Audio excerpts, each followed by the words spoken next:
मन्दिरमा हाम्रो जीवन ज्योति बिमा योजना भन्ने प्लान छ नि, त्यसको बारेमा कति जानकारी छ हजुरलाई?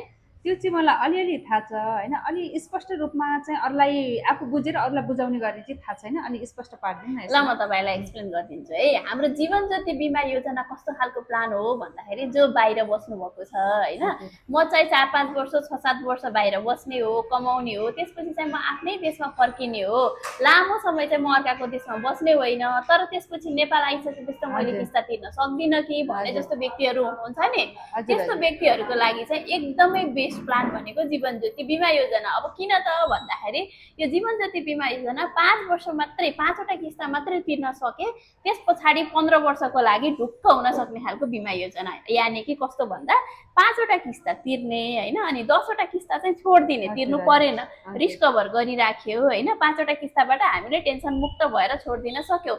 15 वर्ष अवधि समय पुगिसके पछाडि हामीले बोनस प्लस बिमाको रकम चाहिँ हामीले घरमा लिएर जान पायो। अब बाहिर बसेको मान्छेलाई टेन्सन पनि भएन नि त, 5वटा किस्ता तिरेपछि फेरि बिमाको पैसा वर्षै तिर्न पर्यो, म नेपाल आए पनि तिर्न सक्दिनँ कि भन्ने टेन्सन भएन नि त। त्यो भएर यो प्लान चाहिँ बेस्ट छ। एकदम राम्रो भनेपछि आफू कमाएकै बेलामा बिमा गरिसक्ने र रिस्क कभर लामो अवधिसम्म भइराख्ने हो होइन। एकदमै, किनभने आफू बाहिर बसेको बेलामा कमाइएको हुन्छ, भोलि हजुर नेपाल आउँदा पनि हामीलाई अँ, तिर्न समस्या नपरोस् भन्ने खालको बिमा चाहिँ जीवन ज्योति बिमा योजना। एकदमै राम्रो प्लान रहेछ म्याम यो पनि होइन। हस्।